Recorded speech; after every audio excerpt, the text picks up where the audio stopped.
Doctor Chinnamail Anji Reddy గారు ఉమ్మడి కరీంనగర్, ఆదిలాబాద్, మెదక్, నిజామాబాద్ పట్టభద్రుల బీజేపీ ఎమ్మెల్సీ అభ్యర్థిగా మీ మద్దతు కోరుతున్నారు. తొలిసారి ఎమ్మెల్యేగా గెలిచిన రేఖా గుప్తా ఏబీవీపీతో రాజకీయ ప్రస్థానం ప్రారంభం. పీతంపుర కౌన్సిలర్ 2 సార్లు విజయం. సీనియర్లను కాదని రేఖా గుప్తాను వరించిన పదవి. అంకిత భావంతో పనిచేస్తానని ట్వీట్ చేసిన రేఖ. मैं मुख्यमंत्री के रूप में अपने कर्तव्यों का श्रद्धापूर्वक और शुद्ध अंतःकरण से निर्वहन करूंगी.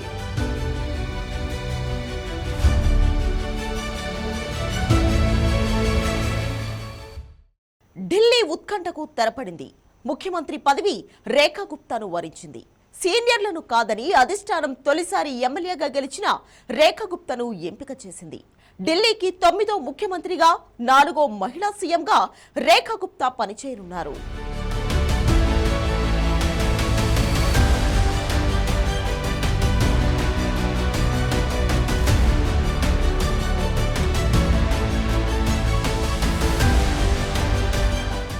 ఢిల్లీ ముఖ్యమంత్రి పదవికి ఎంతో మంది పేర్లు తెరపైకి వచ్చాయి. సీనియర్ నేతలు ఎవరికి వారు తమ వంతు ప్రయత్నాలు చేసుకున్నారు. పలువురు సీనియర్ నేతల పేర్లు తెరపైకి వచ్చినప్పటికీ రేఖా గుప్తా వైపే కాషాయ పార్టీ అధిష్టానం మొగ్గు చూపింది. షాలిమార్ బాగ్ నుంచి తొలిసారి ఎమ్మెల్యేగా గెలుపొందారు. ఎలాంటి అనుభవం లేకపోయినప్పటికీ కమలం పార్టీ అనూహ్య నిర్ణయం తీసుకుంది. బీజేపీ పాలిత రాష్ట్రాల్లో ఎక్కడా కూడా మహిళా ముఖ్యమంత్రులు లేకపోవడం రేఖా గుప్తాకి కలిసి వచ్చింది. ఢిల్లీలో బీజేపీ తరపున 2వ మహిళా ముఖ్యమంత్రిగా పనిచేయబోతున్నారు.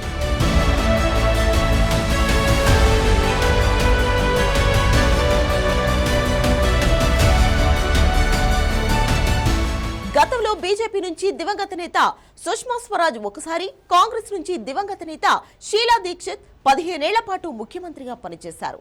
రేఖా గుప్తా ముందు ఆమ్ ఆద్మీ పార్టీ తరపున అతిసి సీఎంగా సేవలు అందించారు. 50 ఏళ్ల రేఖా గుప్తాకు ఏబీవీపీతో విడదీయరాని అనుబంధం ఉంది. ఏబీవీపీ నుంచే రాజకీయ జీవితాన్ని ప్రారంభించారు. ఆ తర్వాత బీజేపీలో పలు విభాగాల్లో క్రియాశీలకంగా పనిచేశారు. ఢిల్లీ యూనివర్సిటీ విద్యార్థి సంఘం అధ్యక్షురాలిగాను సేవలందించారు.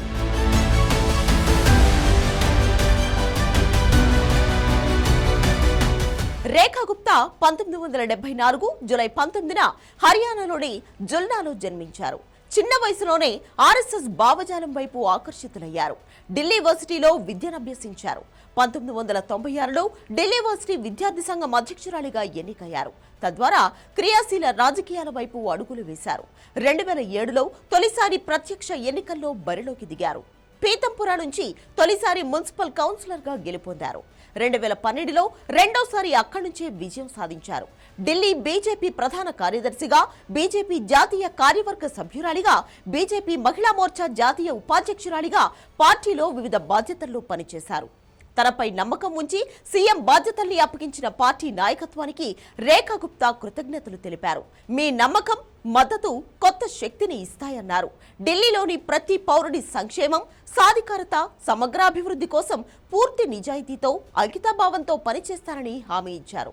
మరోవైపు నూతన సభాపక్ష నేతగా ఎన్నికైన రేఖా గుప్తాకు కాషాయ నేతలతో పాటు ఇతర పార్టీల నేతలు శుభాకాంక్షలు తెలిపారు.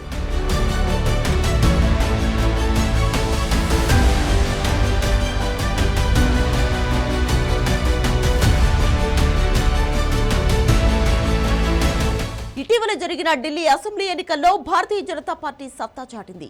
70 సీట్లకు గాను ఏకంగా 48 స్థానాల్లో విజయదుందుబి మోగించింది.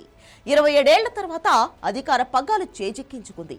2020లో 62 స్థానాల్లో గెలుపొందిన ఆమ్ ఆద్మీ పార్టీ ఈసారి ఏకంగా 40 సీట్లు కోల్పోయి 22కే పరిమితమైంది. కాంగ్రెస్ మరోసారి ఖాతా తెరవలేకపోయింది.